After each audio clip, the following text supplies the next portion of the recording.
Okay, here we go. The time is 4:34, and we will call to order here the regularly scheduled meeting of the Boerne ISD Board of Trustees.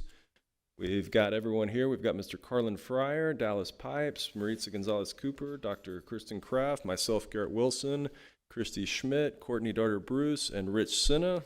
So that's everybody. And with that, the time is 4:35, and we will go into closed session. Okay. Good crowd here tonight. Happy summer to everybody. Let's go ahead and get started. The time is 6:34, and we will convene back into open session the regular meeting for June of the Boerne ISD Board of Trustees. With that, I'll turn it over to Brian for the pledge. Ladies and gentlemen, would you please rise? And gentlemen, please remove your caps as we honor America and Texas with our pledges. I pledge allegiance to the flag of the United States of America and to the republic for which it stands, one nation, under God, indivisible, with liberty and justice for all. Honor the Texas flag. I pledge allegiance to thee, Texas, one state under God, and one indivisible. And now please remain standing for a moment of silence and prayer.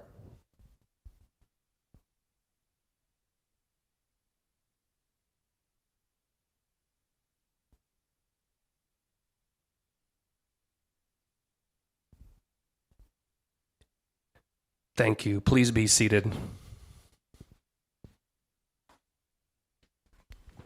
Thank you, Mr. Benway.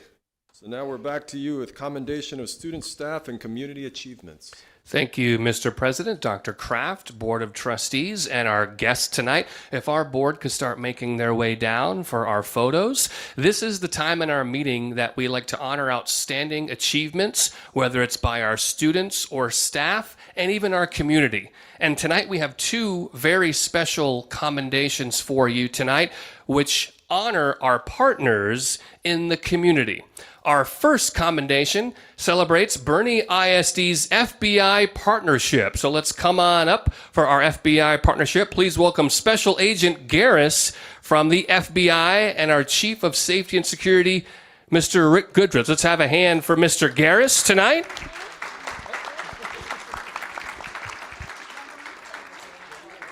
Boerne ISD has an excellent working relationship with the FBI, and they have assisted us in several investigations and initiatives.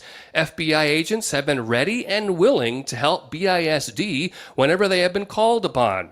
Our students, parents, and staff are greatly appreciative of the hard work and dedication of our Boerne ISD FBI partners. Let's have it one more time for Special Agent in Charge, Justin Garris, and our FBI partners.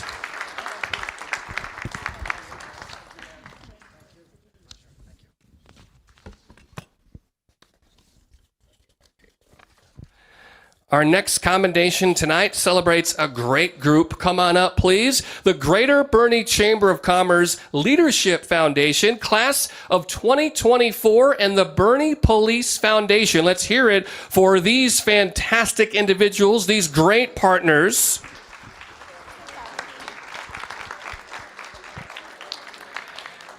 The Leadership Boerne class of 2024 raised nearly $10,000 through their class service project to help fund the school resource officer at the newest Boerne ISD Elementary School, Viola Wilson Elementary. They worked hand in hand with the Boerne Police Foundation over the last few months to make this a reality. The Boerne Police Foundation presented this class with a special plaque in honor of them during a ceremony.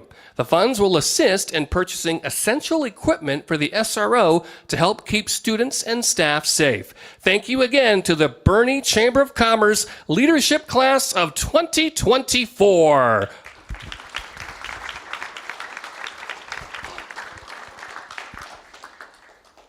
And with that, Mr. President, I yield the floor back to you for our next agenda item.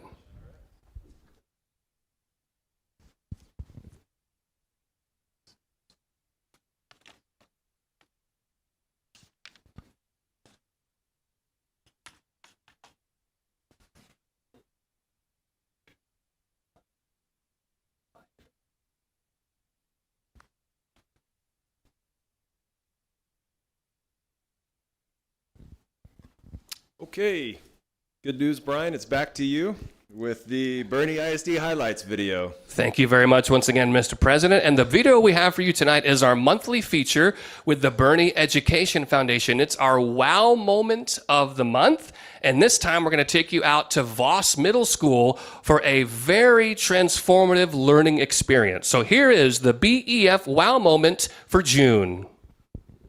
Hi, my name is Haley. Hi, my name is Ashton. Welcome to Voss Middle School. Today's WOW moment will be in the Voss Library, where the students will be learning about watersheds.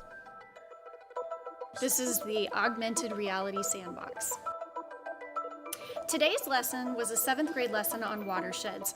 We discussed what a watershed is, and the students built a watershed using the sand to create a high point as well as a water feature.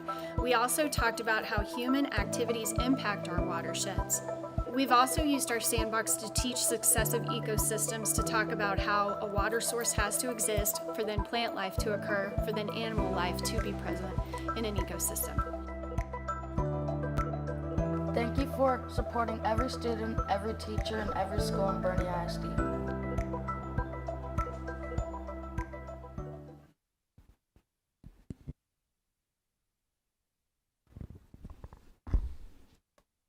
All right, great. So now we will move to visitor comments and testimonials. I will read our public comment rules here real quick. Each participant must sign up in person and will be limited to 3 minutes to make comments to the board. Overall time limit for comments will be 30 minutes. The board encourages the public to discuss concerns with an appropriate administrator who has the authority to address the concerns. Concerns should be expressed as soon as possible to allow early resolution at the lowest possible administrative level. Remember that the board may not discuss or act upon any issues that are not posted on our agenda. If an issue mentioned is listed on tonight's agenda, the board will defer discussion of the issue until the appropriate time during the meeting. Finally, please be aware that rules of decorum will be enforced during the public comment period and throughout the meeting. Disruptive behavior will not be tolerated. Those who choose to engage in disruptive behavior may be asked to leave. Each participant is legally responsible for the content and consequences of his or her statements. So the first up, we have Mr. Dale Adams. Hi, my name is Hello? Oh. Hi, my name is Dale Adams. I'm the owner of the Boerne Bookshop, and it's nice to see you guys again. It's been quite a while. I see a lot of books come through my store, and every once in a while a book shows up that I think is just very important and needs to get out and be read by a wide group of people. Such a book has come to my attention. This is a recent book called The Anxious Generation, and it documents incredibly well the trends between social media, screen time, and youth mental health. And it's got great charts. It's got a little bit on what people can do and what schools can do and stuff like that, some food for thought. But I just think it provides a great background for this, and I would like to give the board and a couple other people a copy, just so that you can have some light reading, take your minds off the budget. I approach to distribute them, or? Sure. Yeah.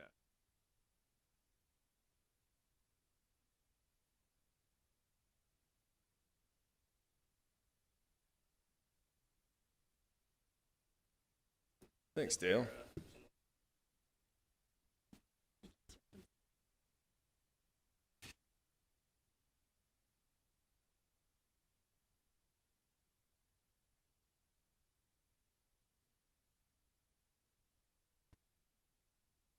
And I've got one more that I would like to give to the Executive Director of Student Support Services, Krista Pomeray.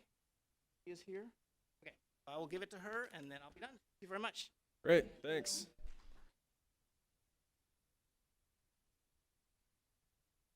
Great. Thanks, Mr. Adams. Next, we'll move to Riley Stewart.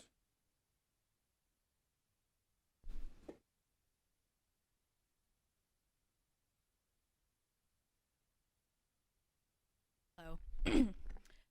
I'm going to keep this very brief because I acknowledge this is not on your little schedule thingy. I'm an upcoming senior at Champion High School, and I have been logged out of my account since the second week of summer. And I know what you're thinking. Summer break, you shouldn't be worried about that. Well, Boerne ISD has always told us as students to go above academically. So I have several reasons I need to be getting into my account right now. One of them is I'm emailing people for my practicum classes. My Girl Scout Gold Award project, everything that I have to do this summer is in my Google Drive, which I currently don't have access to. My entire AV portfolio, which I am using to apply to colleges, hopefully, I was hoping over the summer, I cannot get access to. I have emailed several times, I have called several times, I've only gotten a voice response twice. Both of those times, both of those times I've received completely different responses. And it got to the point where I had to ask one of my friends, whose mom is a librarian, Miss Clark, on what I should do. She basically told me she is completely in the dark on how to get me back into my account. So right now I'm just kind of asking you guys, how do I get back into my account, and how do I tell my friends how to also get back into their account so I can apply to colleges this summer and just not be logged out of my school account? So that's it. Thank you, Ms. Stewart. Thank you. I appreciate that.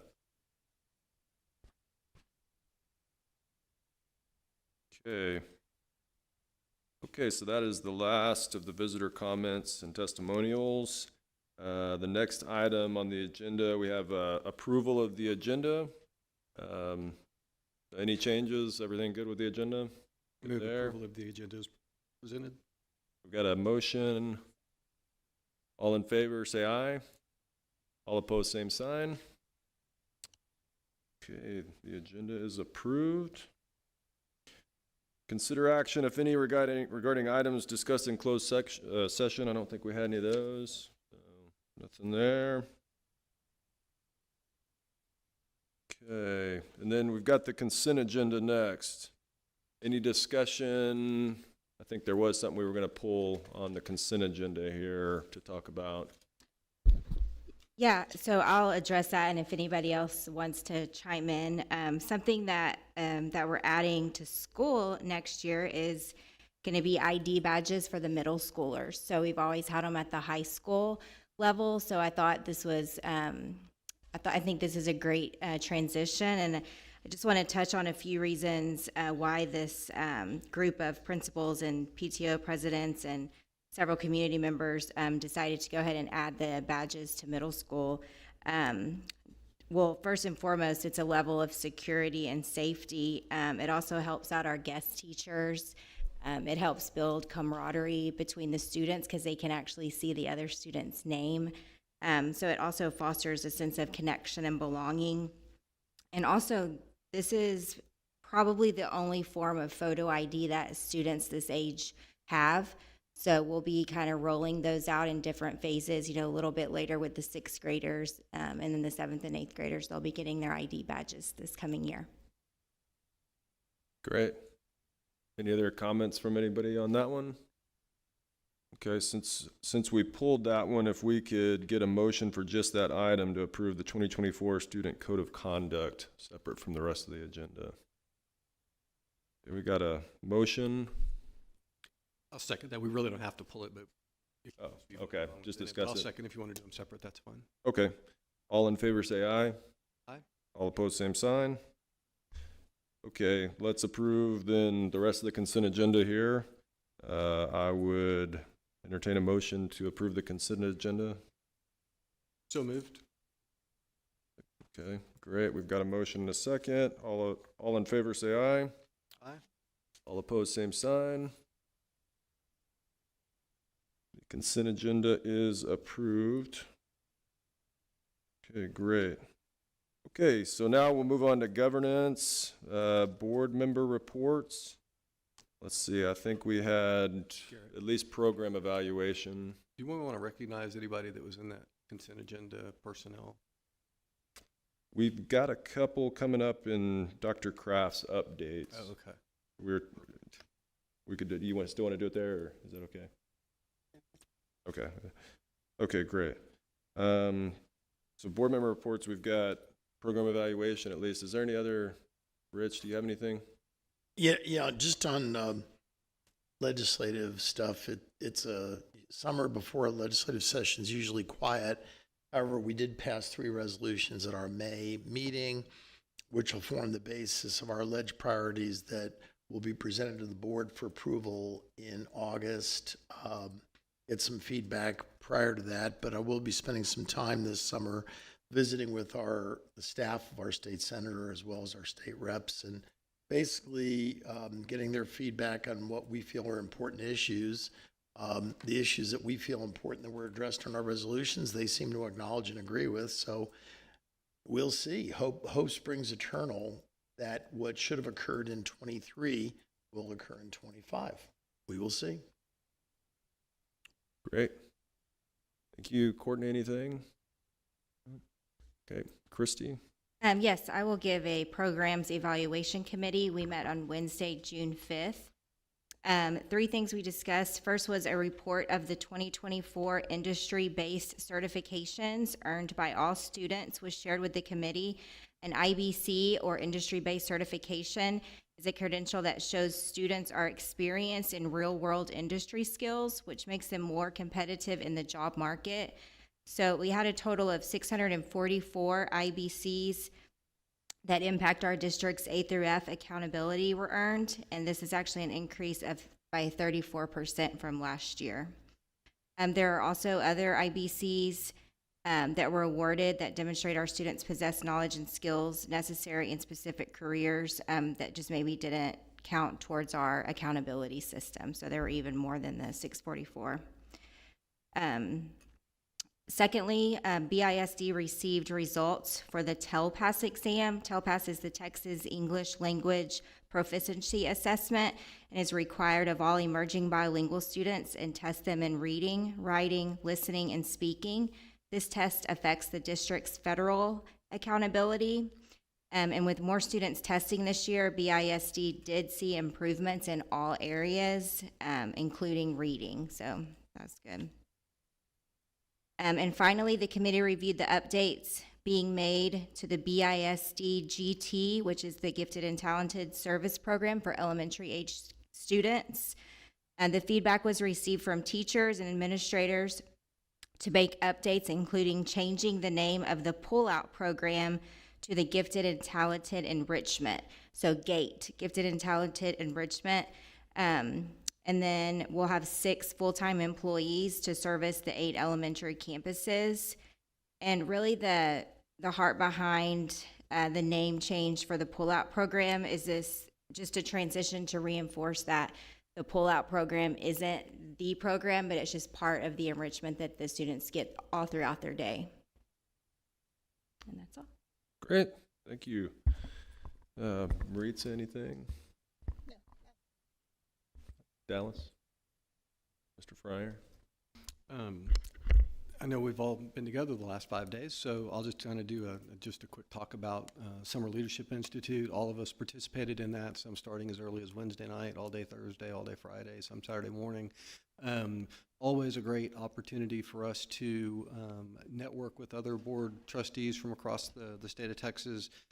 Certainly learn about topics that are going on, get our required continuing education, but wanted to highlight not only do we as a board and community appreciate the legislative activities that Mr. Senna does, but he served as a panel member for a legislative priority session, was one of the panel members, and certainly the state TASB recognizes his leadership in that area. So Rich, thank you for not only leading our efforts, but for helping TASB lead those as well. So.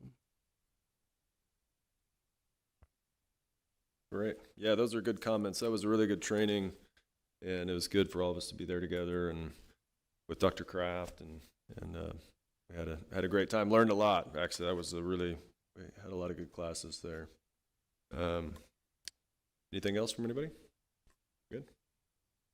Okay, great. The next, we'll move on to approval of the board operating procedures. This is, they remain largely the same. We had a couple of additions. We took out June for when we do the formative evaluation and made it May. And then we also put in the language about the agenda review a week before the board meetings. So those were the two changes there. Any discussion on that? I would entertain a motion. Motion to approve. Okay. Second. We've got a motion and a second. All in favor say aye. Aye. All opposed, same sign. Motion passes. Okay. Next, we've got approval of the board code of ethics, which is something that we sign every year. And I asked Mr. Senna to start. There's 6 sections to that, and so if we could just go around and read the 6 sections, one from each trustee. Great. Okay. As a member of the board, I shall promote the best interests of the district as a whole, and to that end shall adhere to the following ethical standards.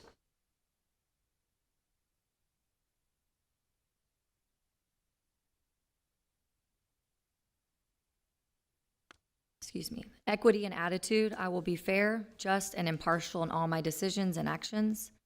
I will accord others to the respect I wish for myself. I will encourage expressions of different opinions and listen with an open mind to others' ideas.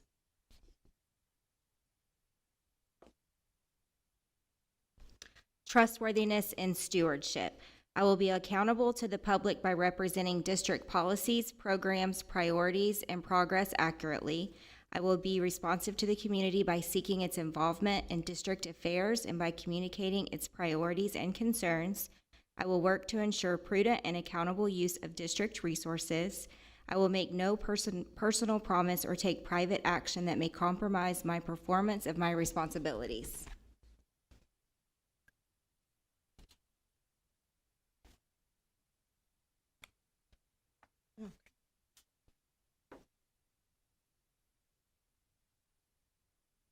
Honor in conduct. I will tell the truth. I will share my views while working for consensus.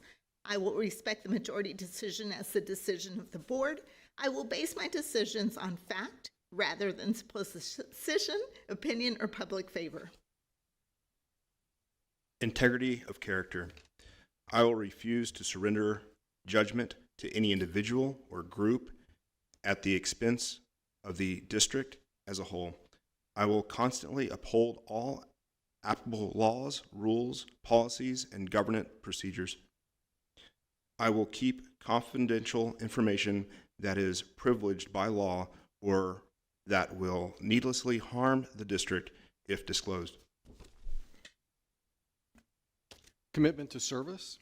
I will focus my attention on fulfilling the board's responsibilities of goal setting, policy making, and evaluation. I will diligently prepare for and attend board meetings. I will avoid personal involvement in activities the board has delegated to the superintendent, and I will seek continuing education that will enhance my ability to fulfill my duties effectively. Great. And then student-centered focus. I will be continuously guided by what is best for all students of the district. And we have all signed this, and we'll uphold it. Great, thanks everybody. So with that, if there's no discussion, I would entertain a motion to approve the board code of ethics. So moved. Great, we've got a motion and a second. All in favor say aye. Aye. All opposed, same sign. The motion passes. Great, so on to Dr. Kraft, superintendent report. All right, thank you, President Wilson. And I would like to start with introducing 2 new administrators who were approved this evening. If Jill Rhodes-Pruin could come to the podium, along with Thomas Hatton, he'd come to the podium.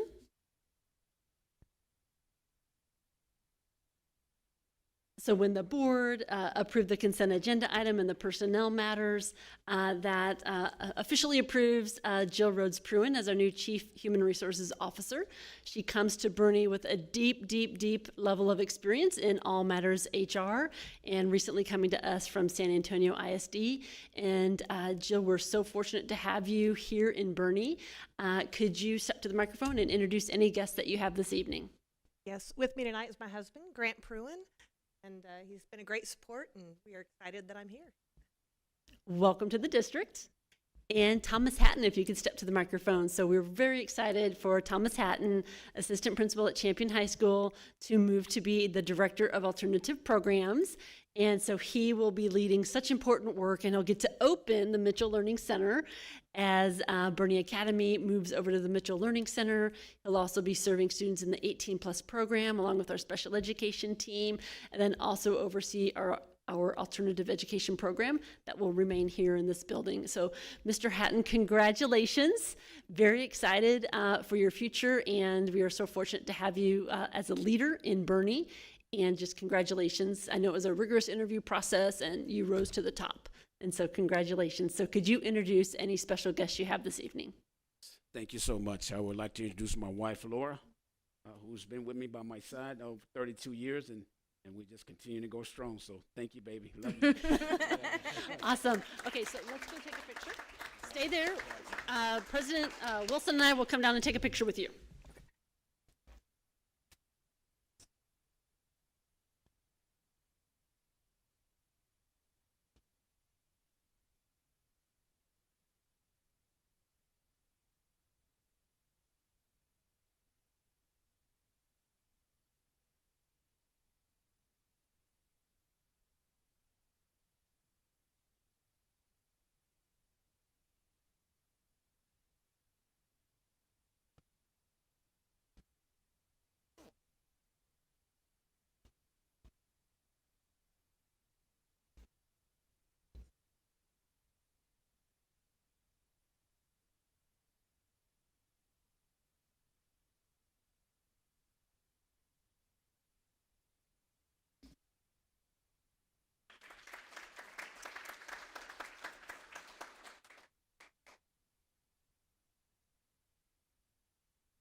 All right, so thank you for allowing us to do that quick introduction.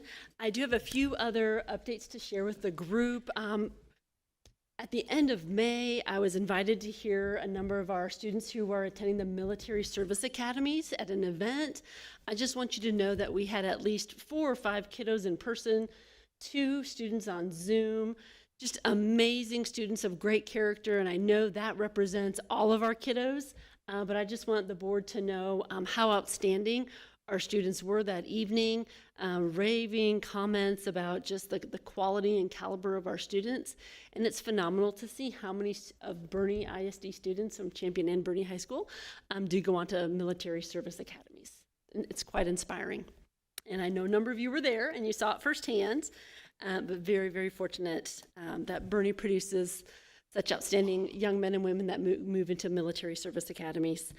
So today we had a packed house, 100+ probably, of first responders with training, alert training. And so we had folks from Boerne PD, Boerne Fire, Leon Springs Fire, Bergheim Fire, Kendall County Sheriff Office, Bear County Emergency Management.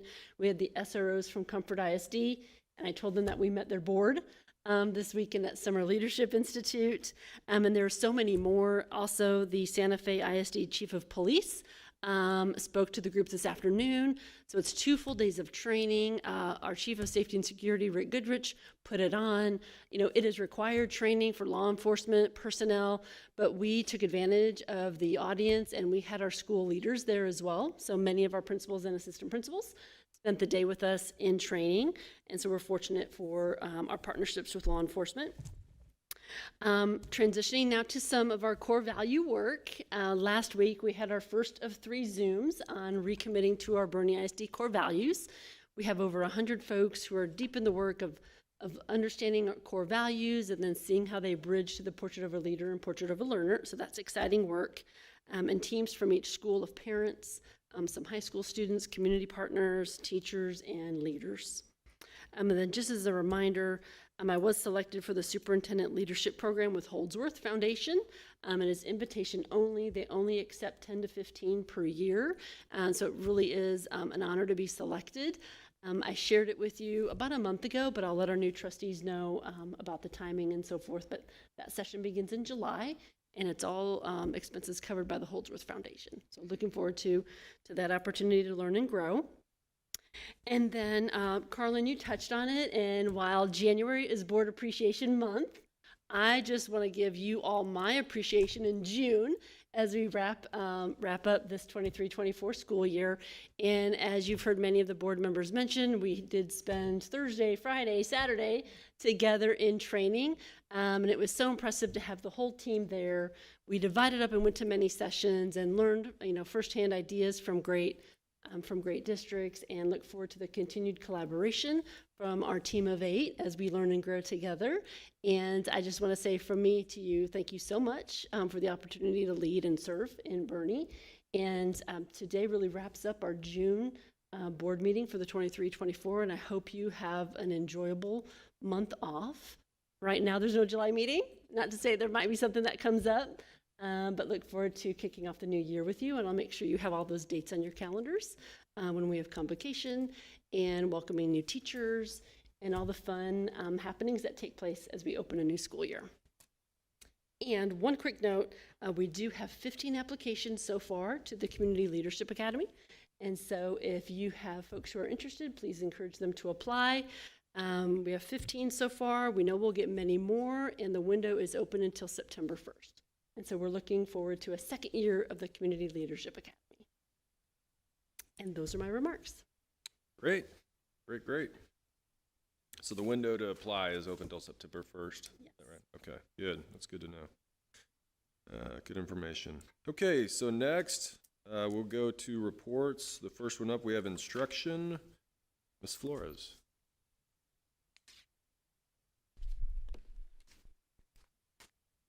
Good evening, Mr. President, Dr. Kraft, members of the board. Tonight I bring to you the results from our end-of-year testing for all universal screeners and preliminary STAR results for the spring of 2024. All that I will be discussing this evening ties directly to our scorecard under student success and human capital as it pertains to professional learning for our staff. The first area I will be discussing is reading language arts. House Bill 3 requires a common approach to diagnostics, and TA has identified tools for districts to use to meet these requirements. For pre-K, we use Circle Progress Monitoring as our tool, and for grades K through 2, we use M-Class by Amplify. In the provision of high-quality full-day pre-kindergarten for 4-year-old students, districts must collect data regarding student progress in 5 areas: language and communication, reading literacy, writing, mathematics, and health and wellness. These assessments are conducted at the beginning, middle, and end of the year. All assessments provide teachers with a holistic understanding of each student and assist in providing targeted instruction. This chart illustrates how our English pre-K students rated holistically in the 5 areas as compared to the middle of the year. Please keep in mind that the expectations for each area assessed by the end of the year has much higher expectations, and not all students progress at the same milestones or at the same rate. You can see that our students are making steady gains with only slight dips in language and health and wellness. And skills assessed through teacher observation are the health and wellness section.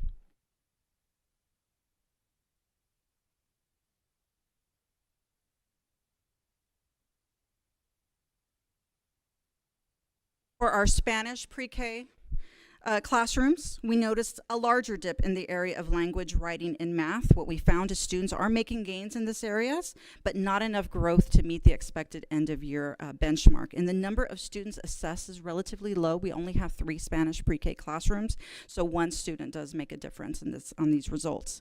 What we have learned is that we will continue to work with campuses to calibrate on the rubrics to make sure that the teachers have everything that they need, set instructional goals for students, and monitor their progress towards these goals.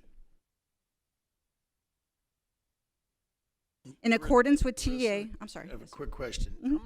How many students do we have in pre-K? Last count, at the end of the year, we were at 206, I believe, total. In accordance with TA, Boerne ISD administers the state-adopted literacy assessment M-Class DIBELS and Lectura for grades K through 2 to measure reading development and comprehension at the beginning, middle, and end of year. Areas assessed include phonemic awareness, phonics, word reading, fluency, and for grade 2 comprehension. M-Class, in addition, provides teachers with small group and individual student instructional recommendations based on the analysis of the data and provides them with targeted activities to meet their needs. So we're going to start with kindergarten. So the following chart is our district middle of year and end of year results in kinder. Based on the data, the end of year score, kindergarten DIBELS English had a 12% increase at or above grade level. In kindergarten lectura, Spanish, we did see a dip in performance and are working on a plan for professional learning with our teachers. We are also incorporating an aligned Spanish phonics curriculum for improvement in this area for 24-25. As we continue to establish proper literacy pathways for our students in dual language, both our emerging bilingual and our non-emerging bilingual students test in the 2 languages. It's important to note that in the early grades, instruction on foundational reading skills is primarily taught in Spanish for these students, and this is for K through 2. In first grade, DIBELS English from middle to end of year, there was a 12% increase in students at or above grade level. And in first grade Spanish lectura, the at or above grade level remained constant. However, there was an increase in the number of students well below grade level. So in reviewing, professional learning in the area of fluency and automaticity are skills we need to continue to grow with our staff and our students. Finally, in second grade, from middle to end of year data, BISD showed improvements in both English and Spanish. In DIBELS English, we had a 10% growth increase, and in Lectura Spanish, we had a 4% increase at or above, which is good. This data is positive evidence of the instructional focus and foundational skills and also includes comprehension at grade 2 in both Spanish and English. We will be adjusting some of these testing windows for next year to just make sure that there's enough time in between the middle and end of year to give proper instructional opportunities for our kids. Next is math.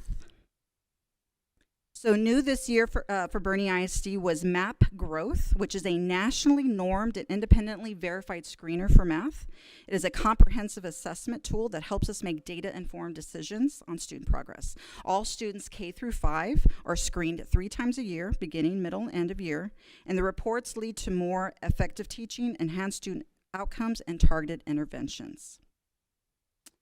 The slides that follow categorize our students into distinct tiers. Each assessment has different cut points for each level.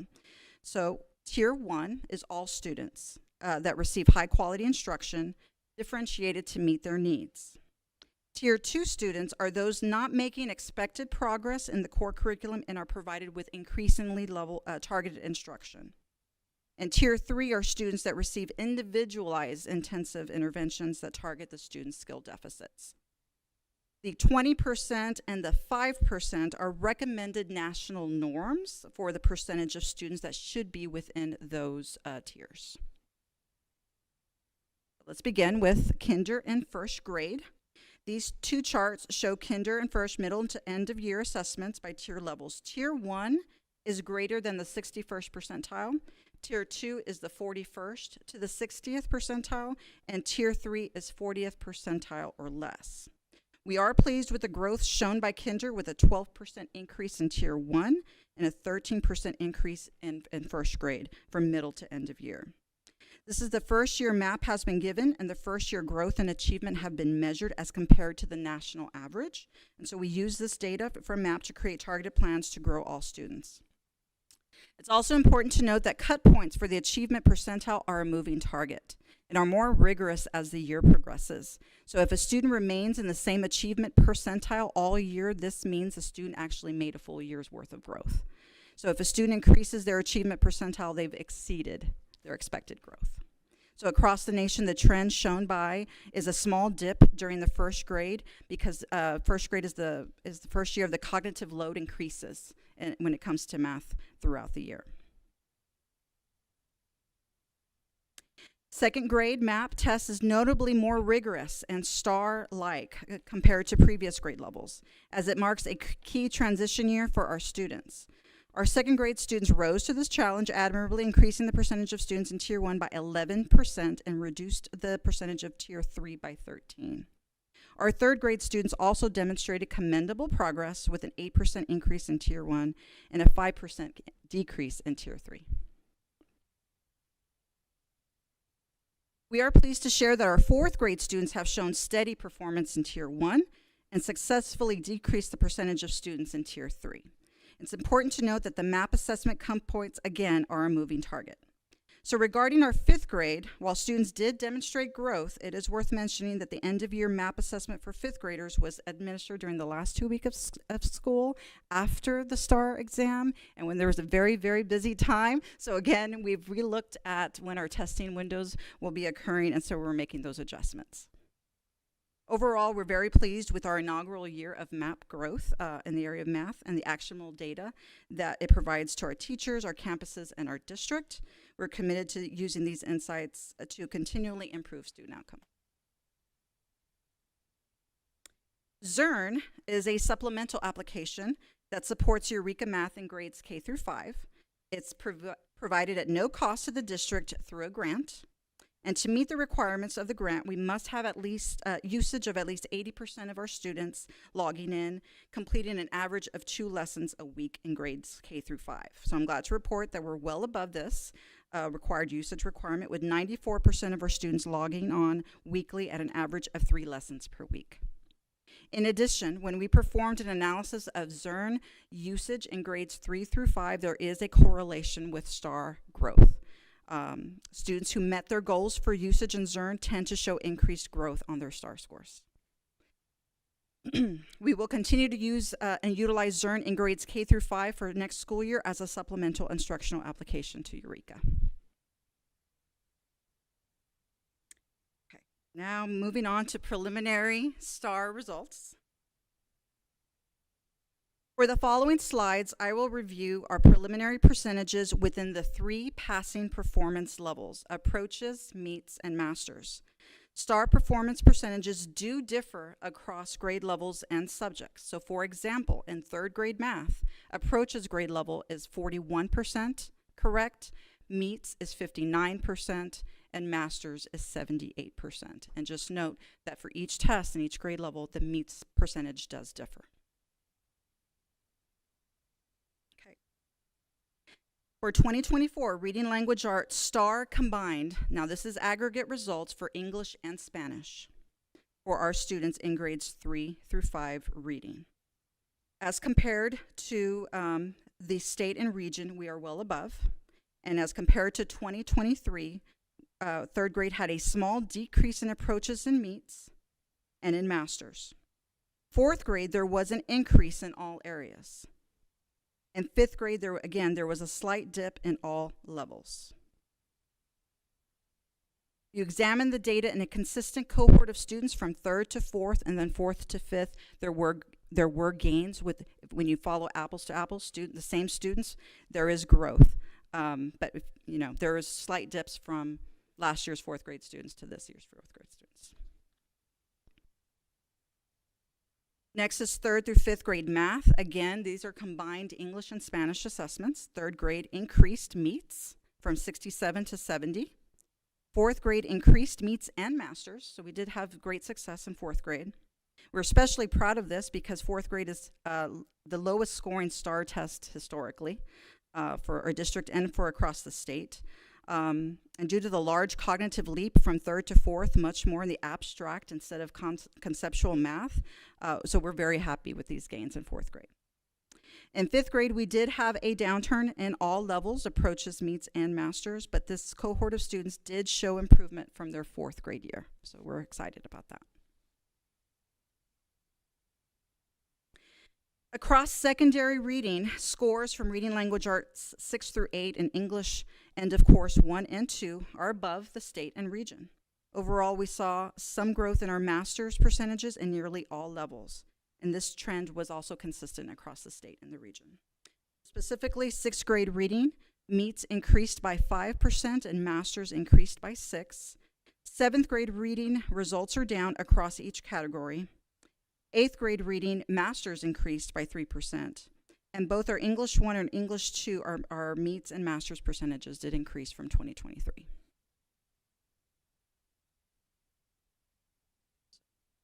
Did I skip talking about reading? That's the right chart for reading. Going back to math. Moving to math, 6th grade through algebra 1, even though these scores are well above the region and state, we did see dips in math straight across. 6th grade math, we decreased across all levels by 4%, 7th grade by 8%, 8th grade by 9%. Algebra did see the least amount of decreases by 3%.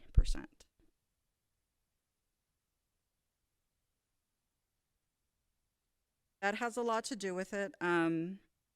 Again, you know, you read the press releases from the state. You know, we're still recovering from COVID and those lapses of instruction. So we're seeing it predominantly in upper grade math. Well, you know, this weekend on Friday, Saturday, there were articles like 12 to 20% drops in some districts, and I was, you know, Houston was a disaster. San Antonio ISD, Northside went down 12, 13 points. It seems like it's statewide, and we went down, what, 4 to 8?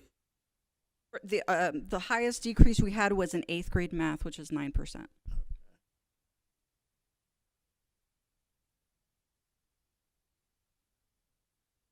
Moving on to science. Scores for 5th, 8th, and biology, again, are well above the state and region.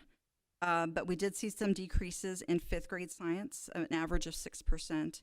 Biology did stay steady for the approaches and meets, but we did see a decline in the master's percentage for biology. 8th grade U.S. history stayed pretty much the same from 2023 in all levels, again, above the state and region. And U.S. history, end of course, held steady at around 99% approaches, 88% meets, but we also did see a small decline, 4% at the master's level. But again, compared to the state for U.S. history, we're above by 15%. Now, this chart is an aggregate of all grades and subjects compared at the 3 performance levels compared to the region and the state. You can see the differences there. So how do we use all this data? So all of this data is used to create targeted plans for campus improvement. Data points are used in setting the campus goals that drive the campus professional learning plans to monitor and adjust instruction, but it's also launching points for our teaching staff to plan for appropriate learning design. And that work has already started to happen. As soon as these results were released, our teachers and administrators were working diligently on that. This time I'll take any questions.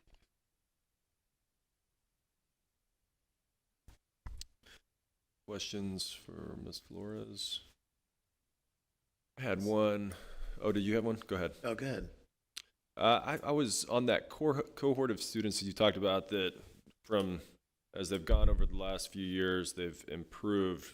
The grade level as a whole has maybe decreased, but that set of students has improved. How big is that set of students? How big is the sample set there typically, or just So rough numbers? I was talking predominantly about our 5th graders. And so I believe we have close to 900 5th graders across the district. And so if 17% were not passing the year before, but now we only have 10% not passing, it's an improvement of 7% within that cohort. Okay. Well, it was you said that you had isolated just a group of students and watched their progress. Mm-hmm. Is that what you're talking about? Yes. There? Okay. Mm-hmm. Okay. Yes, sir. And I guess that takes out kind of the noise of new students coming in, moving into the district, students leaving. It looks at just the ones that have been in BISD. Correct. I looked at that specifically for those grade levels. Mm-hmm. Okay. Interesting. Mm-hmm. So do we get more information in August or? Absolutely. Okay. The final results will be published. Okay, yeah, this is just August. Preliminary. These are preliminary, yes. Okay. Yeah, I'm just comparing ours to this article in the Express News, and it says the 7th grade math test must have been a doozy because SAISD saw a drop of 16% in 7th grade, Northside 13%. What was ours in 7th grade? 8. 8, okay. Well. An average. Okay. There are no further questions. Thank you so much. Thank you. Okay. So with that, the next item on the agenda is Administrative Services. Dr. O'Hare, I believe you are up to talk about the optional flexible school day program. Yes, sir. Thank you, President Wilson, Dr. Kraft, members of the board. The moment we've all been waiting for, the optional flexible school day program. There's 2 items on the agenda related to this because this item requires a public hearing. So the first item you'll see on the agenda is the public hearing, followed by the approval of the application, which is the second item. Before we get to the public hearing, I think I've got a couple slides for this. There we go. So the optional flexible school day program, basically it's an opportunity given to us by TEA. It's a little bit of flexibility. It's an annual process. School districts have to apply and submit about a 9-page application. What we get out of that is we get the opportunity for the students that need it to provide a little flexibility in their school day, specifically with how we take attendance. They still have to come to school every day, but the students can come for 4 hours anywhere in the school day, and if we code it right and do a little bit of additional work on the adult side, we still get ADA for these students. That's basically the gist of it. The thrust of the program is it's one of the tools in our tool belt for our graduation rate for the students that need it, that are behind in their credits, our at-risk students, just to help them with a little more flexibility if they need it to help them graduate. Some specifics about our application this year. We include 3 campuses in our application. We do include Boerne Academy, Boerne High School, and Champion High School in our application. Historically, we've only used this at the academy, but we do like to have the option to use it at our comprehensive high schools in case we have a student that fits that need. Eligibility designation, we use the at-risk eligibility designation as our designation of need. So basically any student that meets any of the 13 at-risk indicators designated by the state is eligible. So these are students that have failed an EOC exam or a STAR exam. Students are behind in credits are all eligible for this particular program. We have to give them a program start date. We've picked August 12th, which is the first day of school, which is actually awesome because we are bringing you this item in June this year, you'll notice, whereas in years past, we've brought it to you in August. You cannot start the application until 30 days after it's approved. So in years past, we haven't been able to start at the first day of school. But this year, TEA got the application out early, so we were able to get it to you in June, which means if we approve it tonight, we'll be able to start this program on the first day of school. And then our end date is May 22nd, 2025, which is the last day of school. And we have to put what days we're going to run it. So we're proposing Monday through Friday, the days we have school, no weekends. Okay, before I recommend we open it up to a public hearing so we can get feedback from anyone from the community that would like to comment on our application, I'll entertain any questions from the board on the optional flexible school day program. Anything from anybody? Yeah, just a question. I understand the flex schedule and the purpose of it, but what would a good example be of why a student would need a flex schedule? Usually they have work, and their work schedule needs to start at like 1 p.m. or sometimes 12 noon, or they've got a schedule that flexes during the day. So we don't use it very often. We used it for 5 students this year. We used it for 7 students last year. But for the students that we use it for, it's one of the things that helps them graduate. And just because I had Kemi Sigmund text me it because I was curious, we had 87 graduates at the academy this year, all total. Right. I was talking to a lady that works at one of the restaurants I go to in Boerne, and her son graduated early through the academy. I'd say 4 or 5 months early because he had to go to work to save up money for college. And I was very impressed at that. He had to save up $12,000, and he made it. He made it, and he crossed the stage at Boerne High School on their graduation night. He'll appreciate his education because he's paying for it. It's impressive. You answered two of the questions I was going to ask. How many have taken advantage of it and how many graduated?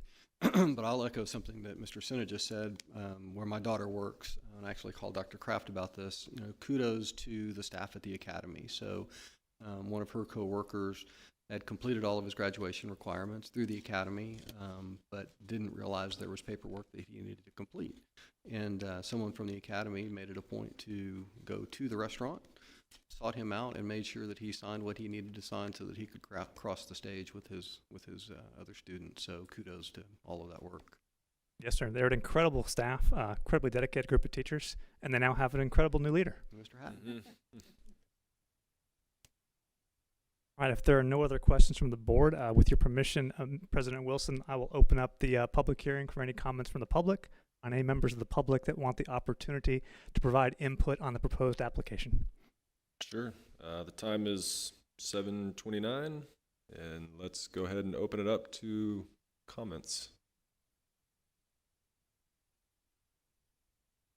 Seeing none, we will close the public hearing at 7:30. And we're good there. Okay, so we've got the public hearing. I would entertain a motion to approve the flex schedule. I'm going to make the motion to approve the flex schedule. But before I had one more comment to make. I was at my 40th high school reunion. This goes back a few years ago because I'm more than 40 years out of high school. And my favorite teacher from high school tells me, I hear you're on the school board. I said, yes. And she goes, well, you need to do something about your schools in Texas. I go, what's wrong with our schools in Texas? She goes, we don't spend enough money. I said, well, there's some truth to that. I said, but we focus on results. What's your 4-year high school graduation rate? And I just compared sub-pops. Now, you know, we're 34% Hispanic, so that's a large sub-pop. And I said, what's your 4-year graduation rate for Hispanic? She goes, I know it's not very good. I said, it's 64%. This is New York. I said, ours is 99.5. I said, still want to tell us that we need, and I just had some fun, you know, telling her that where she, I said, y'all need to come down south to see what we're doing, but whatever, Based on that, I move that the Boerne ISD Board of Trustees approve the BISD submittal of the application for acceptance into the optional flexible school day program for the 2024-25 school year. Second. Great, we got a motion and a second from Mr. Pipes. Okay, and all in favor say aye. All opposed, same sign. Okay, thank you, Dr. O'Hare. Great explanation. Great program. Next up for operations, we've got Mr. Stahl. Go ahead, sir. Thank you, President Wilson, Dr. Kraft, members of the board. I'm here tonight to seek your approval for impact fees, water impact fees, as they pertain to our tree mitigation project that is tied to Viola Wilson Elementary. The San Antonio Water System, in conjunction with the Water Control Improvement District Number 3, have provided its impact fee schedule to reflect operational costs and regulatory requirements, particularly for new construction projects within the district. The rate schedule includes adjustments for various meter size. Our meter size for this project is 1 1.5 inch. Now carrying a total impact fee of $25,485. This fee encompasses the flow impact, system development, and water supply fees. The adjustment is necessary to ensure the sustainability and compliance of the district's water infrastructure for new facilities. The impact fee is important for covering the increased costs associated with water and wastewater services for new construction projects. Again, the fee of $25,485 for a 1 1/2 inch meter size reflects the necessary investment in infrastructure and services required to maintain reliable water supply and compliance with our regulatory providers. Be happy to answer any questions. This is a one-time impact fee that we will pay to the Water Control Improvement District Number 3 there's a regulatory compliance for saws in our area. Didn't you say a while back that it was going to be over 70,000? And what would you have to do to get it reduced to 25? So through our legal assistance, we reviewed the original charge that they sent to it, and then we noticed that they were marking the meter size up 3 times, which reflected that $75,000 figure that you just mentioned, and we were able to negotiate that down to cost for 1 inch, 1 and 1/2 inch. Thank you for that. Can you give a little understanding on the tree mitigation? Like, what are we paying for on the tree mitigation portion of that? So we're spending quite a bit of money on tree mitigation, approaching, if not $1 million. The tree mitigation was SAWS requirement, San Antonio Water Systems, for the elementary school site. If you've been to that site, you can see it's saturated with trees. And in fact, we've preserved several heritage trees. But we did not have enough room on that site to plant all the trees that they were requiring us or desiring us to plant. So we were able to negotiate this site with the developer, which is roughly 11 acres, to plant another 1,200 trees. And naturally, without water, it doesn't make any sense to plant. I know at one point we joked that we were going to name Elementary 8 Oak Tree Elementary, so. I was hoping for the whitetails, but they picked them. But thanks for all your work with all the tree mitigation. I know it's been a lot. Mr. Stahl, isn't my understanding that SAWS has agreements with all of the school districts within Bexar County that they don't impose impact fees, right? That's absolutely correct. We are outside of SAWS CCN jurisdiction, which is CCN is a certificate of convenience and necessity. But since we're outside their jurisdiction, by law, typically, if you're inside a utility provider's jurisdiction, you do not have to pay impact fees. But since we are outside their jurisdiction, we are required to pay it. Kind of an oxymoron. They're requiring us to do tree mitigation because we're inside, but they won't waive the fee because we're out. I agree with you 100%. Okay. Interesting. Very interesting. Anything else for Mr. Stahl? Good. I would entertain a motion to adopt the proposed resolution. Mr. President, I move the board adopt a proposed resolution authorizing the payment of the water impact fees up to the total amount of $25,485 for the 1 1/2 inch meter size applicable to new construction projects as described in the attached documents. Okay. A motion and a second. All in favor say aye. Aye. All opposed, same sign. Motion passes. Thank you. Thank you. Good, good. Okay, next up, we move to the business portion, which means we turn it over to Mr. Scott.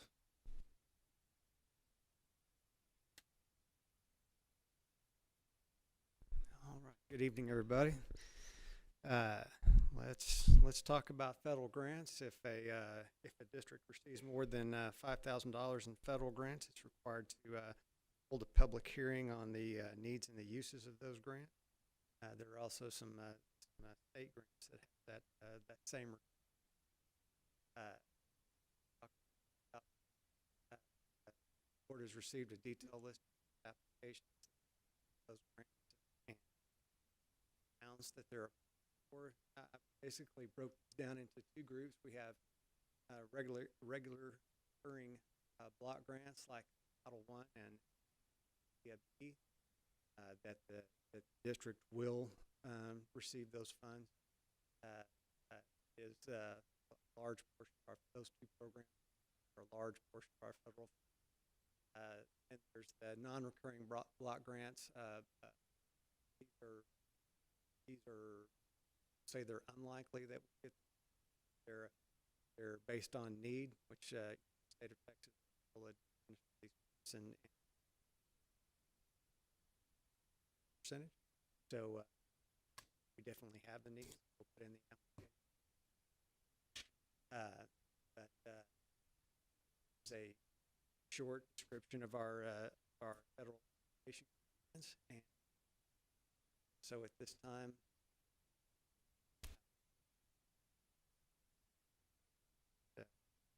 open the public hearing for comment. Okay, the time is 7:38, and we'll open the public hearing on the federal grant application.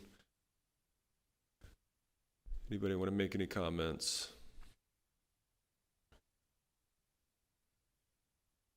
Okay, time is 7:39, and we will close the public hearing on federal grant applications. Thank you very much.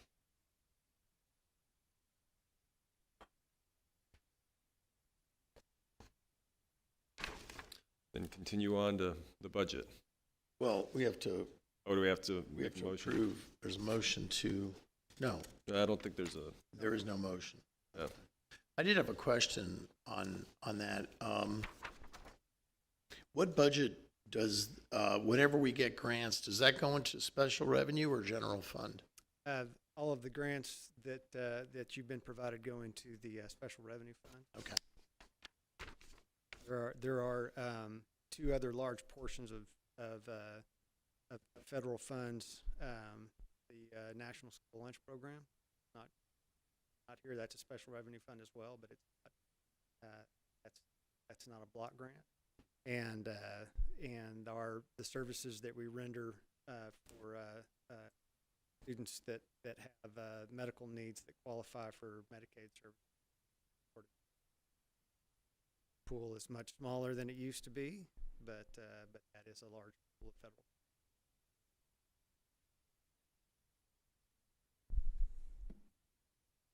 Okay. Anything else? If not, we'll move to the budget. All right.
Okay, budget.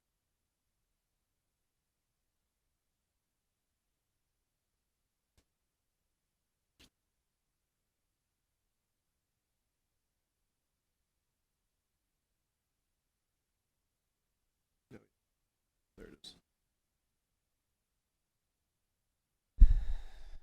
Okay, sorry about that. We're required to have a public hearing on the adoption of the 24-25 budget.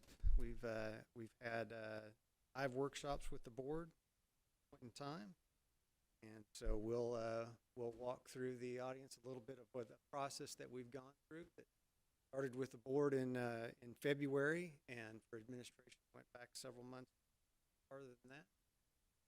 But the board is required to adopt 3 budgets: the general, the debt service, and the child nutrition. are several other buckets of money, like we just discussed earlier, the special revenue funds that our grant monies are from, but those budgets are determined by third party entities, or the amounts that we spend them on are rather, and so the board's not required to adopt those budgets. So we'll talk about general fund to start with. Go ahead and talk about the key factors in adopting critical. First factor would be growth. We're predicting, based on the demographer's report received in December, that we're going to grow 150 students from the number that we had at what's called the October snapshot. The end of October of 23, we had 10,910 students. Grow to a little over 11,000 students. Since our state funding is keyed on ADA, or average daily attendance, we're assuming that average daily attendance next year of 10,369 compared to, we ended with last year of 1,200.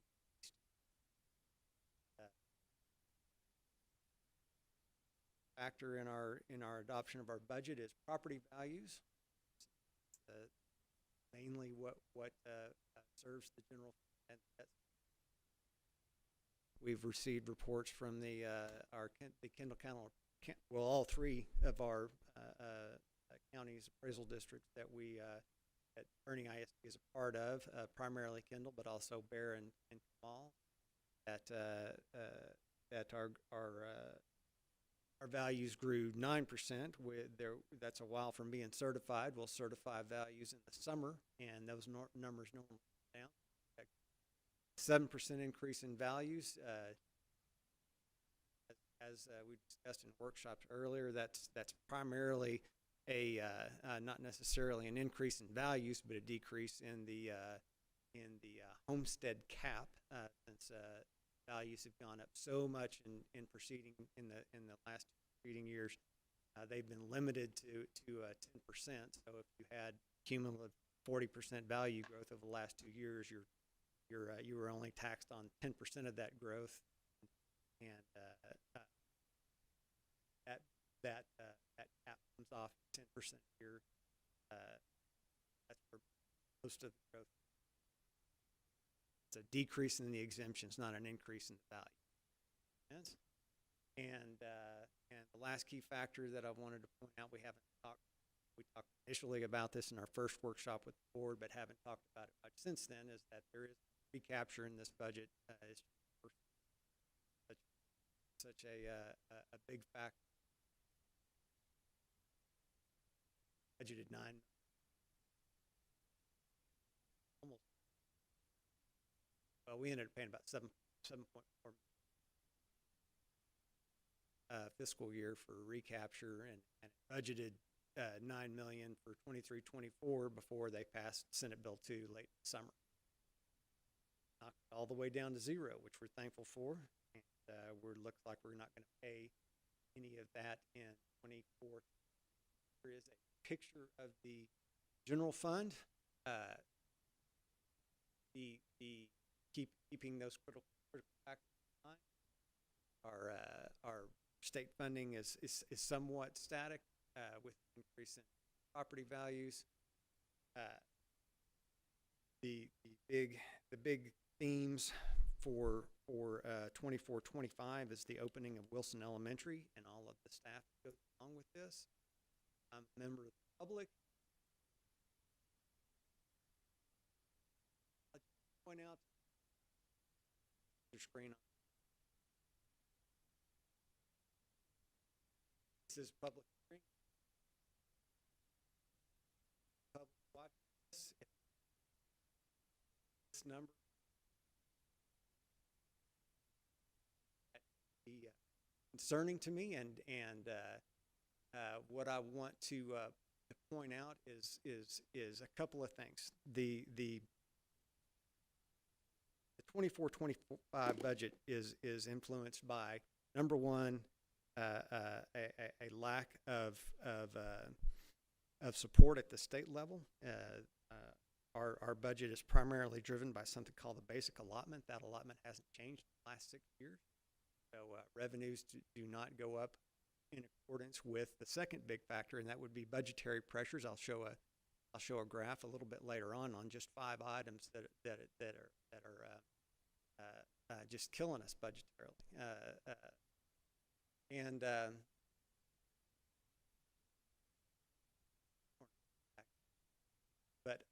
we talked about Wilson Elementary and the amount of staff that it takes to open a campus. The $5.2 million deficit is large. It is something that is not entirely sustainable. The district is going to have to take going to have to spend a lot of time strategizing about what to do in 25-26 if the state does not approve. But there are a couple of things to mitigate this. For the district's philosophy is to underestimate revenues and overestimate expenditures budgetarily. That's good practice. The number that you see right here is evidence of that. That $4.78 million deficit that you see in the year that's wrapping up right now started out as a $1.8 million deficit, and deficit budgeting within reasonable amounts using estimating revenues and overestimating expenditures is good and common practice. It was increased to a $4.78 million deficit because of the surplus that we had from the 22-23 fiscal year. There was one-time costs that were in place to take advantage of the surplus that was generated the year before. And as we're wrapping up this year, it is extremely likely that we won't actually incur a deficit, and that should give the board and the public comfort going into this fiscal year. Wes, if I could interject. Yes, sir. I think we're aware that it's only in the last week or two that TEA released some of its estimates on the hold harmless policies, which greatly increased our revenue for this year from state aid. And I find it very interesting that here we are in the 12th month of our budget year, and what we were hoping would happen did happen, and that's very good. But it's a tough way to run a railroad when you're not sure of what exactly the funding formulas are going to generate for you, and the state comes in. And so we appreciate the extra $2.5 million or what have you. The other thing I noticed, though, maybe you could shed some light on this. I was looking at the summary of finance on TA's website today, and they had our estimated ADA at $10,190. But I know we're higher than that. You mentioned $10,250. Yes, sir. So I'm assuming that will be rectified, and they will adjust the amount of state aid that we get. TA will incorporate the information that our PEMS department will submit to them this summer. That'll recognize the actual ADA, and the TA will make the adjustment by September and what's called the near final. Okay, and that's what's leading, you're saying, to basically eliminating this year's deficit? Yes. Okay, and just for the new trustees to know, last year we had a roughly $4 million surplus, which was unexpected, once again, because of a late end of the year interpretation of financing law that generated some extra revenue for us. And we didn't expect to grow our fund balance by $4 million. So we utilized part of that, about half of it, as a one-time Christmas bonus for our employees, both teachers as well as auxiliary staff, that really helped them out a lot. And so really over the last 2 years, we've still grown our fund balance by $2 million. And we'll end up this year, if I'm not mistaken, above 3 months, like 3.1 months of operating expenses, which is above what the state recommends.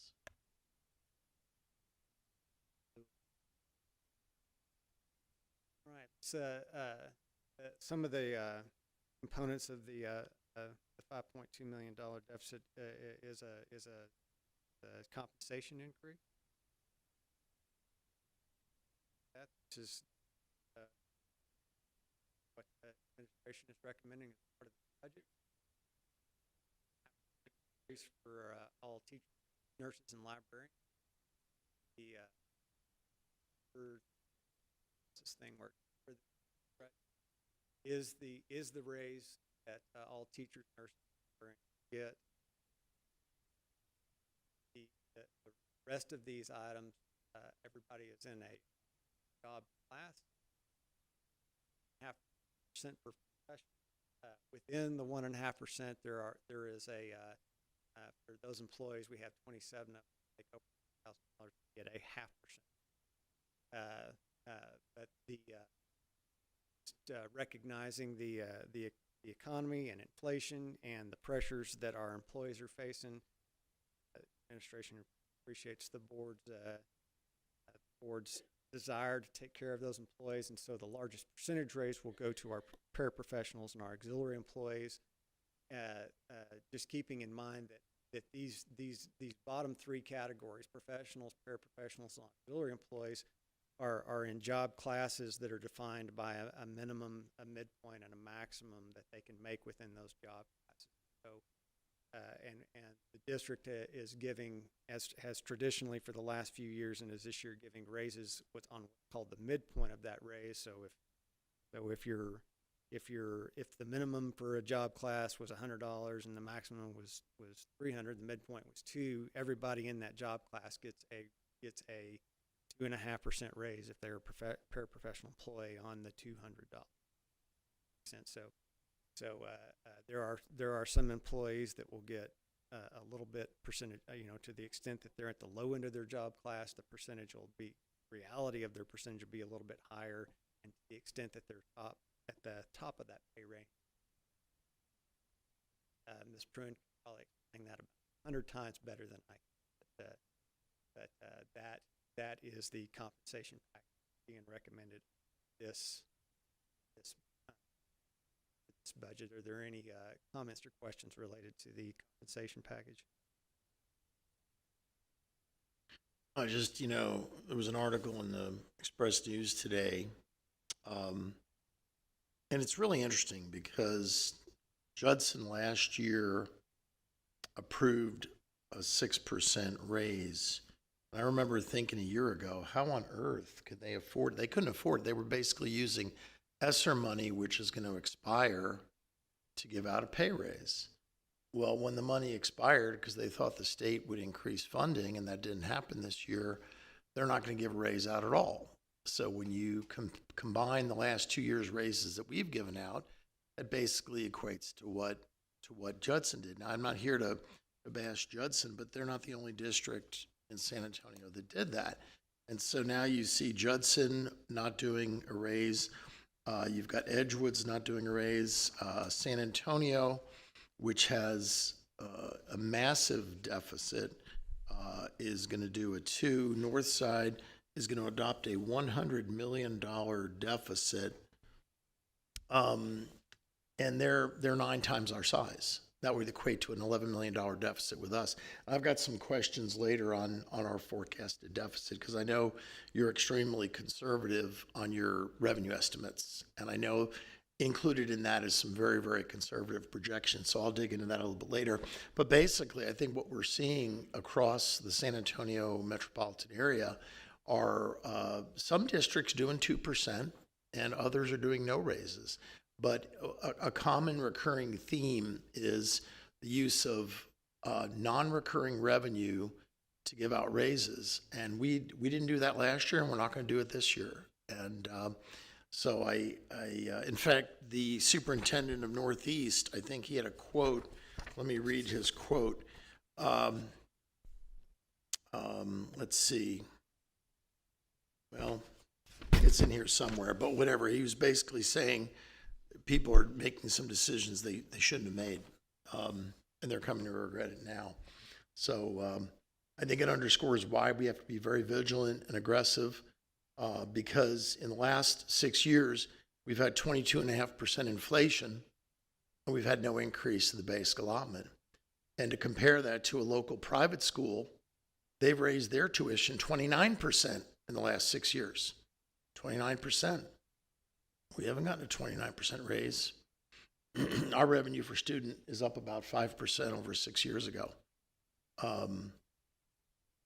Not 22, which is the inflation rate. So it's a gap. It's a gap. It's serious. And our community needs to understand that as we aggressively fight for, an inflationary increase in the basic allotment. And Rich, if I can actually jump in on that, the basic allotment thing, going to our first TASB meeting and board, we were talking about fuel costs and what the state's actually done for fuel costs. I believe I was probably wearing a Letterman's jacket last time we got a fuel increase cost. It was under $1, fuel was, and I know we're looking at fuel now and where our bus drivers are driving and how far that's going. That money would be greatly needed in our district for sure. I guess the last comment I would make on compensation is regarding starting teacher pay. 23-24, that was at basically four just under. You know what I think is good about that? 6 years ago, our starting pay was $44,000. Now it's $55,300. That's equivalent with, that's actually better than inflation. So I feel good. I feel like we've made some strides in that over the last 5-6 years. Let's talk about some of the budgetary pressures that these are 5 that for the most part, several of these have no bearing on how much the district has grown. Talk about fuel, which is the bottom purple one there.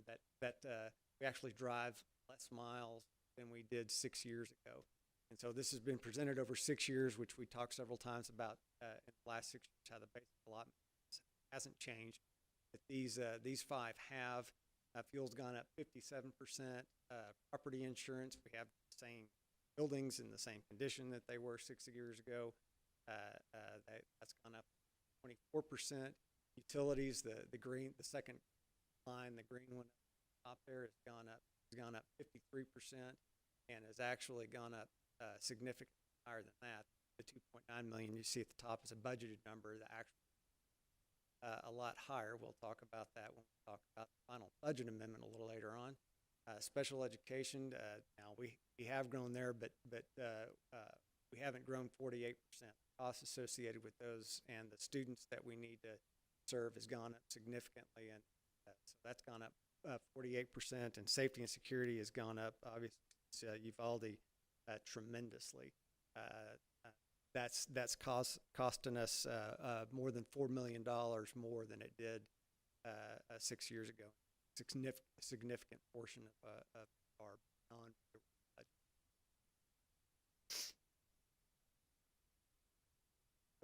Those are notes on the general fund. Let's go ahead and talk about the debt service fund. The debt service fund is used solely to service the legally acquired debt of the district through bond authorizations. We're going to maintain the 32.5% tax rate. The tenets of our debt service fund are flexibility and capacity. We're a fast growth district, so we need to have capacity for possible future collections. The interest and sinking levy that'll be generated from this will be about $36 million. That's about $1.3 million higher than last year. And then we'll get about $1.7 million from the state to make up for the increase in the homestead exemption that was $40,000 to $100,000, and then that's exactly what we're seeing. We don't have any more new money issues to address in 24-25. We did a sale in May of 24 to complete the May 22 bond authorization. All 160. That authorization has been sold. Go ahead. Here is a picture of the anticipated debt service of the district after the next 30 years. And the second bar is the district's debt service for 25. Big orange bar on that second row is what we will pay on that the 13 million that we will pay on the transaction that we just sold in May of 24. That'll be 13 million of a $55 million. So that the district paid off related to that May 22 authorization. On that, Wes, we sold the original 45 million in August of 22, and if I'm not mistaken, our balance on that is 17 million. Yes. So we've paid off almost 2/3 of the principal in less than 2 years.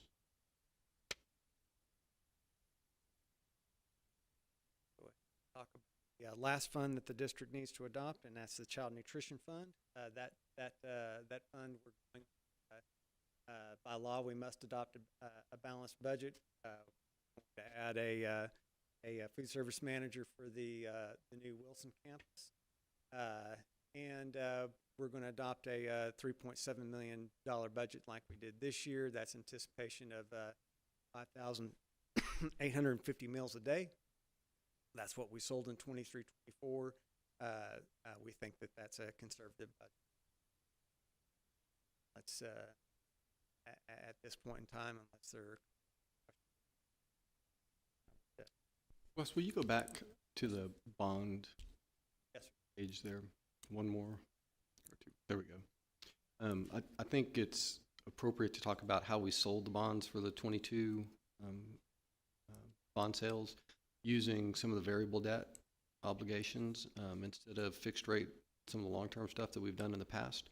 And this is the perfect example of knowing that we're not going to have long-term debt out there on a big portion of this. So taking a variable rate where we're doing a shorter term, not getting a higher rate, locking in a high rate environment that we're sitting in today, and being able to terminate that debt earlier has been phenomenal in the savings. So kudos to you for bringing that to us. I think this shows a lot of fiscal responsibility and making sure that we retire debt that has the highest interest rate fast. And to back up what Carlin's saying, if you look at this slide and you look at 26 and 27, you will see that our required payments to service the existing debt fall far short of the revenue generated by our tax rate. And it's worth noting that our 32.5-cent interest and sinking tax rate is the lowest tax rate of any of the 17 fast growth districts in the Austin, San Antonio area. We are the lowest. Now, some are only a half a penny more than us, but some are 17.5 pennies more than us. The average is close to 40 cents, so we're at 32.5. But what this will allow us to do in both 26 and 27 is when the 16 and 17 series is up for review, we can pay off some of that debt, saving millions of dollars of future interest payments. So this is Mr. Scott's strategy, and it's a good one that will, definitely save us over the long haul, which we're going to need to do as a fast growth district. Thank you, Rich. Yeah, those are great comments. If I'm doing the math right, out of the initial $45 million sale, we've already paid off 2/3 of that. And I think you said we're doing an additional 13 million this year. That comes out to about a quarter of the entire bond that was passed in 2022 before or about the same time that we're even going to use any of the buildings from the bond. That's awesome. Yeah, I would just echo what they said. Great job on that. That's a lot of interest saved. Yeah, a couple of questions. Knowing that we're not going to have a deficit this year, and I believe half the districts in the state are going to have a deficit this year. It's even higher next year.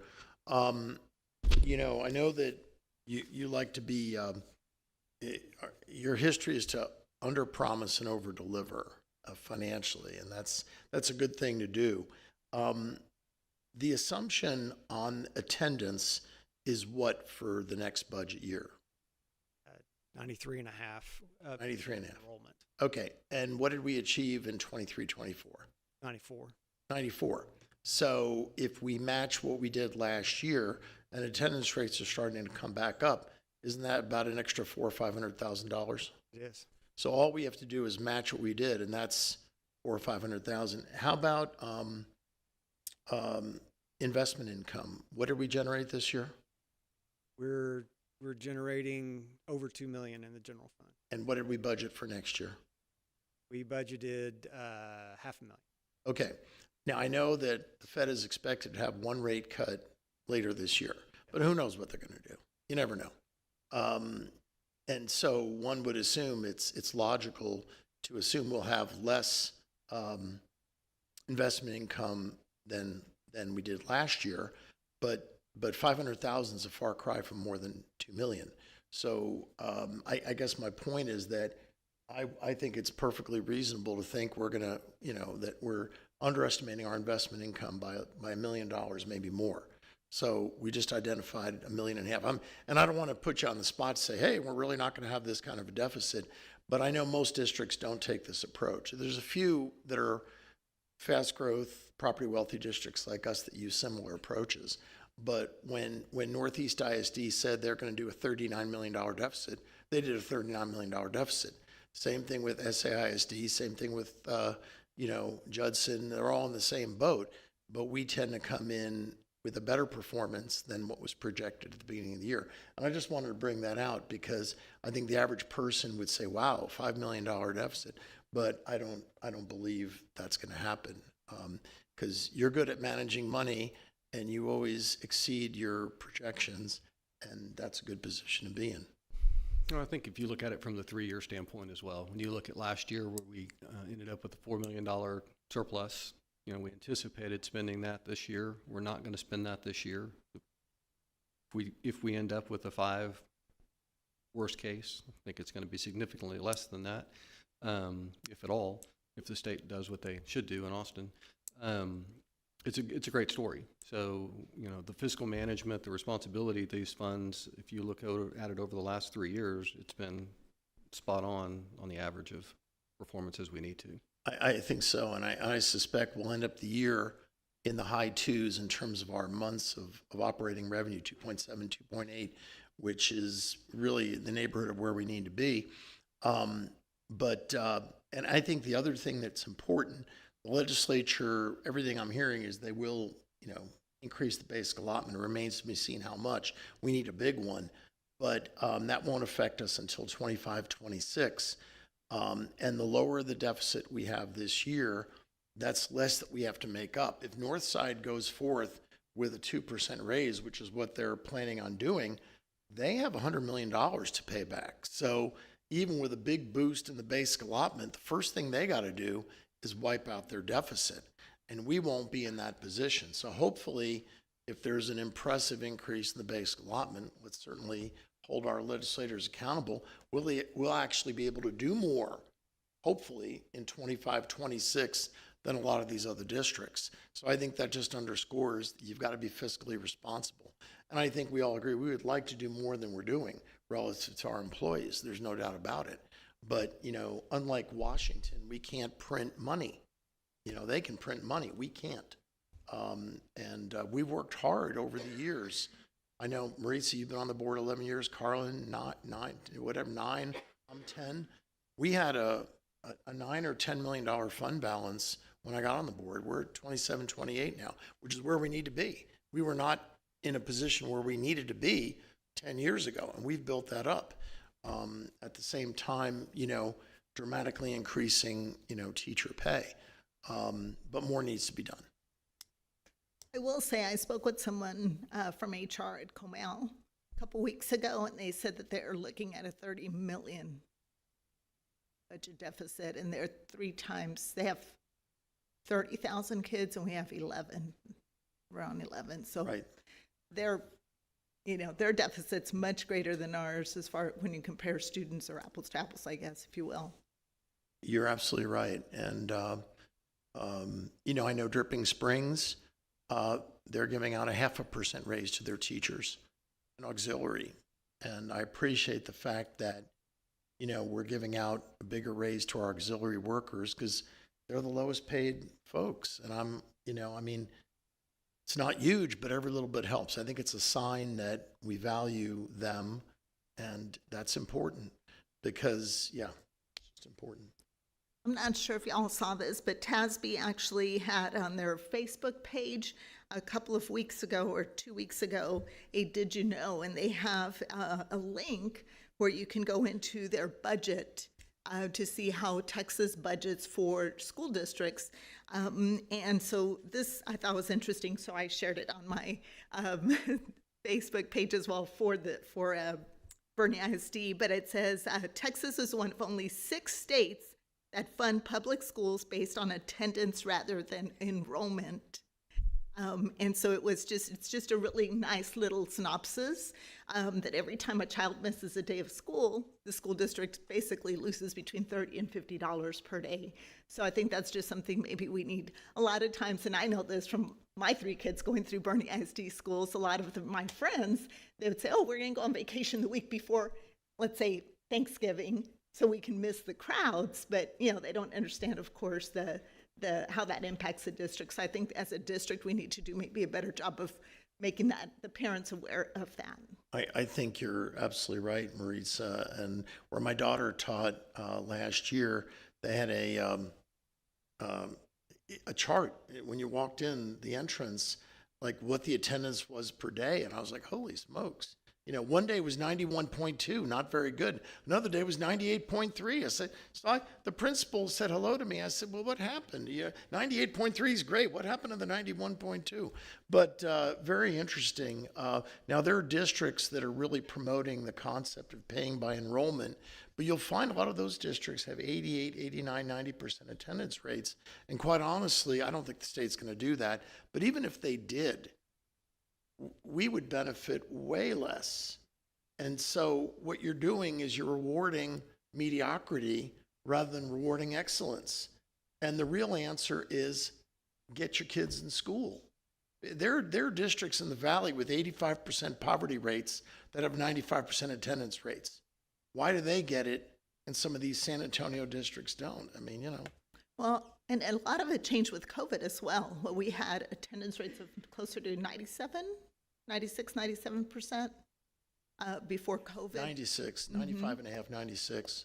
So if we just got back to COVID, if we could just got back to the rate before COVID, 95 and a half, what would a 2% increase be in terms of extra revenue? Close to $2 million. Close to $2 million. That's a $2,800 raise per teacher, or $2,000 per teacher and probably $2,000 for auxiliary. How about that? 95 and a half. We need to. Another story. When I was a kid growing up, if I got, I really shouldn't say this in a public meeting, but I'm going to say it anyway. My grandmother believed in the evil eye. Okay, I did not believe in the evil eye. So I'm feeling under the weather one time, and my grandma calls up. She lives right nearby, so she comes running over to remove the evil eye from me. I said, Grandma, it's the middle of the winter. I got a cold. There's no evil eye. And she told me that I was wrong and that I needed to be in school so I could learn from the teachers, because teachers were purveyors of knowledge. And I agreed with that. So guess what happened the next morning? I felt just fine, and I was in school. So anyway, enough of my stories here. Wes, my final comment will be about, you hit on it at the very beginning. What hasn't changed is the revenue side of this. And what that ultimately means is we have to continue to advocate for our students. And there are a number of us from the dais up here, a number of visitors in the audience and observers that have made that trip to Austin and knocked on those doors. And I think it's going to be incumbent upon us to continue doing that, not only from up here, but our community rallying to support to make sure we get our kids educated appropriately and get that basic allotment up. Being around hundreds of districts all throughout the weekend, everybody's in the same boat and everybody's digging deep, trying to get creative. Yeah, we will do the best we can to keep advocating for raising the basic allotment. But in the meantime, we have to do what we can do and stay conservative. So thank you. Great comments. Anything else before we open the public hearing? Okay. Anything else, Mr. Scott, before we open the public hearing, or did you have any, was that yeah, there's the slides, okay. So it's 8:18. Yeah, it's 8:18, and we'll open it up right now for comment. Anybody want to say anything? Looks like not, so still 8:18, and we'll close it out for the budget and tax rate hearing. With that, I'd entertain a motion for the budget adoption. Okay.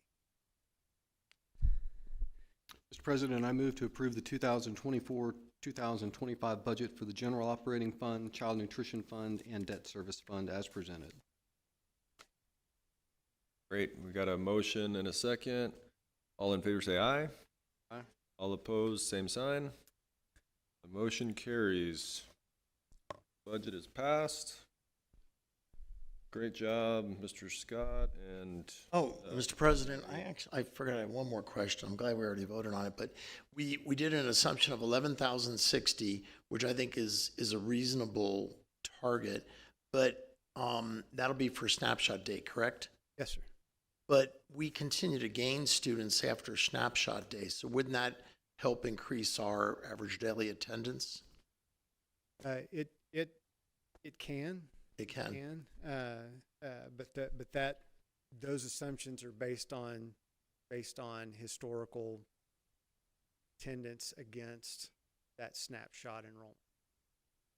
And the reason I ask is because when I drive through these subdivisions, I'm absolutely floored, even with high interest rates. The Viola Wilson, Corley Farms, every time I drive through there, every couple of weeks, there's another 10, 15, 18 homes that are under construction. There are 142 homes that didn't even exist 8 months ago. And you've already got 20 or 30 occupied. Mark is smiling. That subdivision is selling like hotcakes. When you drive through Esperanza, holy smokes, there's a lot of houses under construction. Ranches at Creekside. So, I mean, I think we're going to continue to gain after snapshots. So that would increase our ADA, which would increase our revenue, correct? Okay. Dr. Kraft, I know we're assuming 11,060, but what if we actually hit 11,090 or 11,100? Will you assess whether we would need an extra teacher or two? Absolutely. As soon as school starts and kids are in seats, we will be meeting daily to look at our class counts and making any adjustments as needed. Okay, great. Because the good thing about that is if we were 30, 40, 50 kids over, it would more than cover the cost of an additional teacher or two. Yeah. Correct. And as you approved already this evening, MOU with Texas State, we're continuing to expand our student-teacher partnerships. Excited to bring Texas State on, and we like to grow our student teachers, be future teachers for Boerne.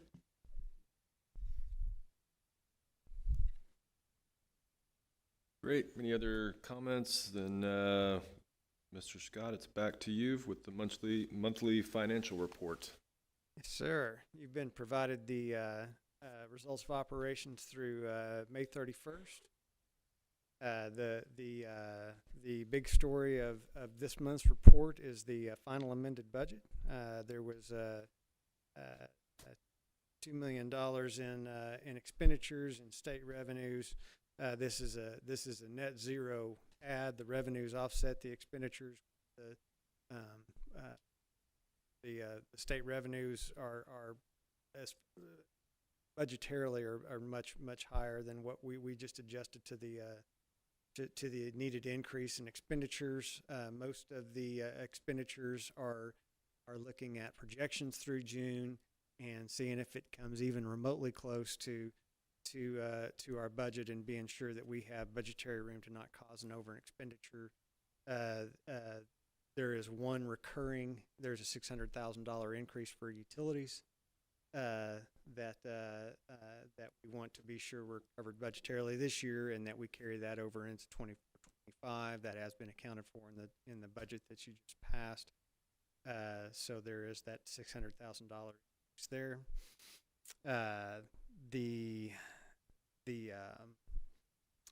We did have almost 38,000 in donations reported to the district this year. That was mostly on the scholarship side. We certainly appreciate every dollar hour that is donated to the district in terms of or goods that are donated to the district. The tax collection report, we're matching last year's percentage right at 98%. I've mentioned this in budget workshop and with finance committee. The story of tax collections is not so much the collections percentage themselves, but the adjustment to the levy because of the tremendous increase in values over the last few years. There's a tremendous number of bills, and so that original levy that we get with certified values is getting adjusted down more than it did in the past after we get certified value. You look at that tax collection report this year, in the second column of that report, you'll see there's a $2 million to the current year levy. If you compare that to last year at a bigger levy with excuse me, with a higher tax rate, that was only $1 million at that time. So we've made budgetary adjustments to account for that in the budget. So with that being said, I'll certainly entertain any questions or comments you might have on the results of operations through May of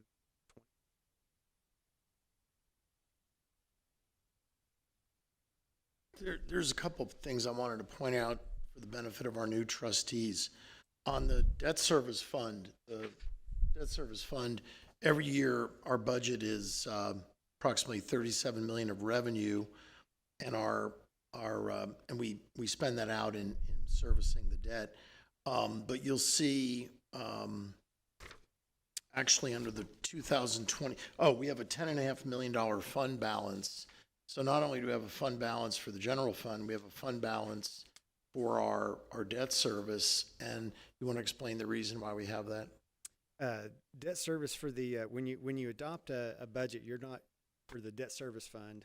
When you're June year end, it's a little bit confusing. You're not adopting a budget for the payments that we make necessarily in this fiscal year. It's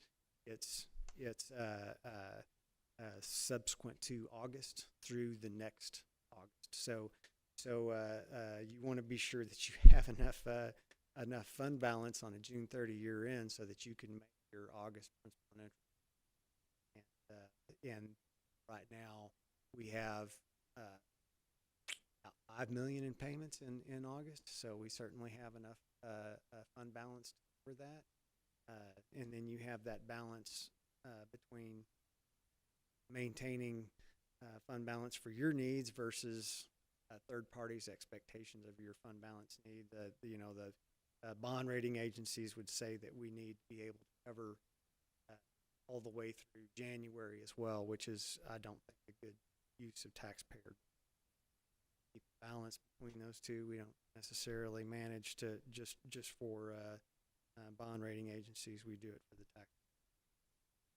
Yeah, the other thing I wanted to point out was on the 2022 construction fund, you'll notice where there was no expected revenue, yet we've actually received $3.8 million of revenue, and that's the investment income. So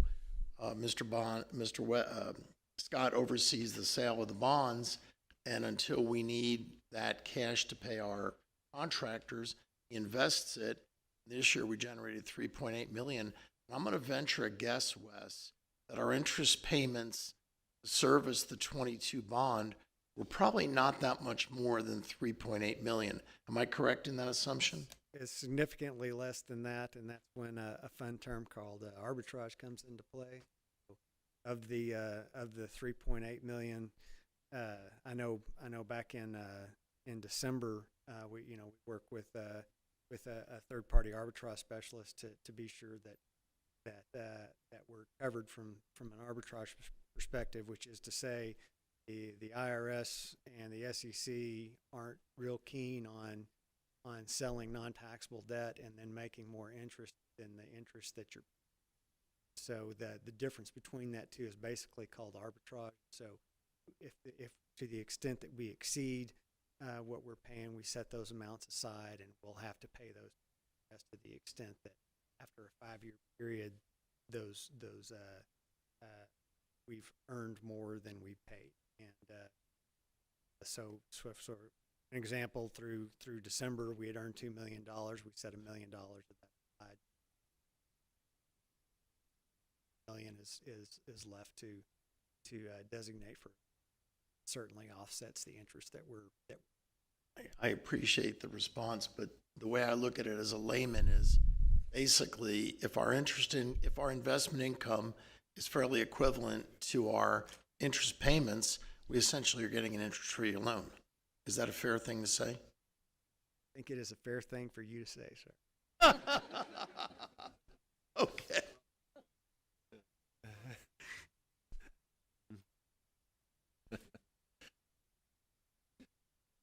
Great. Any other comments, questions on the, okay, let's see here. So I would entertain a motion for the general operating fund, or what, no, let's see, that's the next one. For the monthly financial services report. Mr. President, I move to approve the budget amendments, donation report, and tax collection report as presented. I second. Great, we got a motion and a second. All in favor, say aye. All opposed, same sign. The motion passes. Thank you, Mr. Scott. Okay, future business items. The last part of the night here, we've got a couple of items that may come up in August. Preliminary accountability results, renew the 4-H adjunct faculty agreements, and quarterly investment reports. And with that, I would entertain a motion to adjourn. Great. All in favor, say aye. We are adjourned at 8:30.